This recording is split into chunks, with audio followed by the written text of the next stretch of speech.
अयोध्या में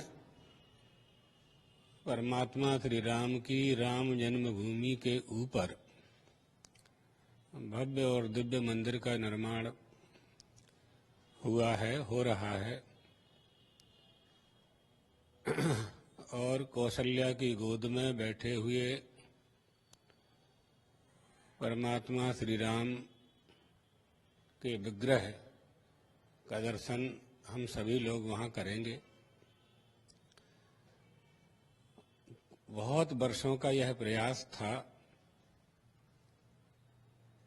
सैकड़ों वर्ष के बाद, लगभग 400-500 वर्ष बाद यह अवसर आया है।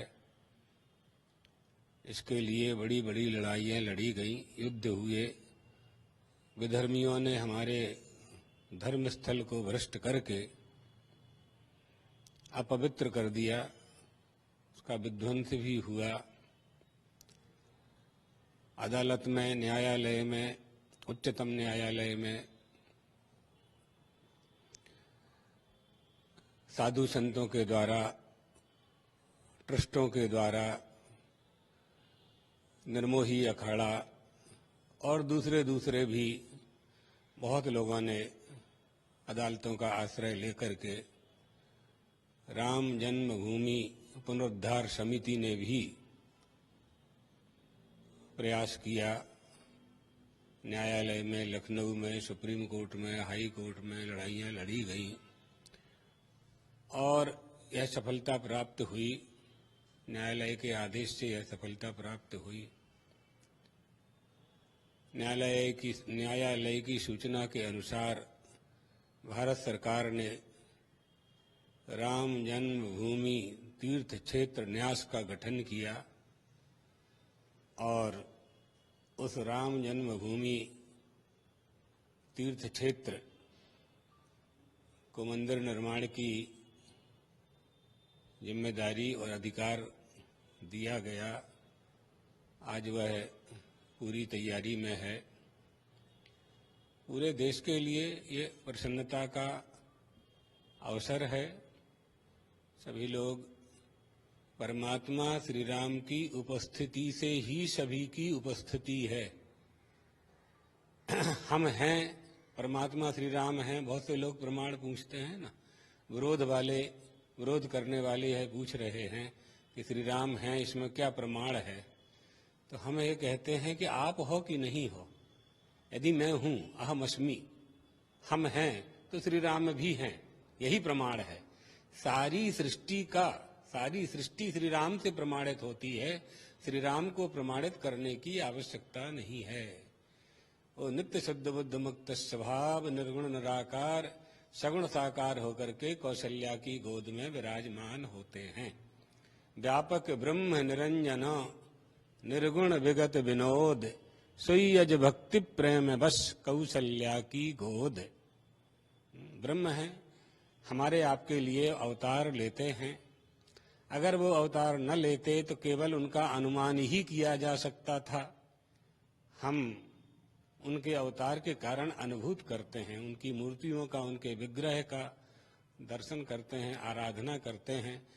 तो इसमें मूल बात यह है कि बहुत संघर्ष के बाद ये अवसर भारत के और विश्व के सनातन धर्मावलंबी, हिंदू धर्मावलंबियों को प्राप्त हुआ है। भगवान तो सभी का कल्याण करते हैं और हमारी भारतीय संस्कृति भी सभी के कल्याण की कामना करती है। लेकिन यह अवसर राम भक्तों के लिए सौभाग्य का अवसर है। हम वहाँ दर्शन कर पाएंगे। और जो बात आपने प्रश्न किया प्रधानमंत्री जी का, कोई भी भारत में कोई भी सरकार होती इस अवसर पर, तो मंत्रियों का, सरकार का, मुख्यमंत्रियों का और प्रधानमंत्री जी का ये कर्तव्य होना चाहिए। सरकार की जिम्मेदारी होती है व्यवस्था करने की। फिर हमारे देश के जो वर्तमान में प्रधानमंत्री जी हैं, नरेंद्र मोदी जी, उनका भी प्रण था, संकल्प था कि यह काम जल्दी से जल्दी पूरा हो। और आज उनके कार्यकाल में यह कार्य संपादित हो रहा है। ये प्रसन्नता का विषय है, संतोष का विषय है। जही कर जस भवितव्यता तैसे ही मिलई सहाय, जिसे निमित्त बनाकर के परमात्मा जो काम करवाना चाहता है वो करवा लेता है। इसमें जेहि जब जस करि रघुपति करहि तेहि तब तस क्षण होय, बोले विहसी महेश तब ज्ञानी मूढ़ न कोय। जेहि जब जस रघुपति करहि तेहि तब तस क्षण होय। तो आज वो कृपा हुई परमात्मा श्री राम की, उन्होंने निमित्त बनाकर के यह अवसर दिया। हम सब वहाँ दर्शन करेंगे, हम स्वयं भी वहाँ जाएंगे। 1-2 महीने में ही कार्यक्रम बना करके जैसी अनुकूलता होगी। अत्यधिक भीड़ होने के कारण अभी जाना नहीं हो पा रहा है, बाद में जाएंगे और दर्शन करेंगे। हमारे सद्गुरुदेव भगवान ने, जगत गुरु शंकराचार्य जी भगवान ने भी इसके लिए बड़ा संघर्ष किया था। सबकी तपस्याओं का फल आज प्राप्त हुआ। मूल बात यह है, भगवान द्वारकाधीश और चंद्रमौलीश्वर से हम प्रार्थना करते हुए कि देशवासी परमात्मा श्री राम की कृपा प्राप्त करके अपने जीवन को धन्य बनावें।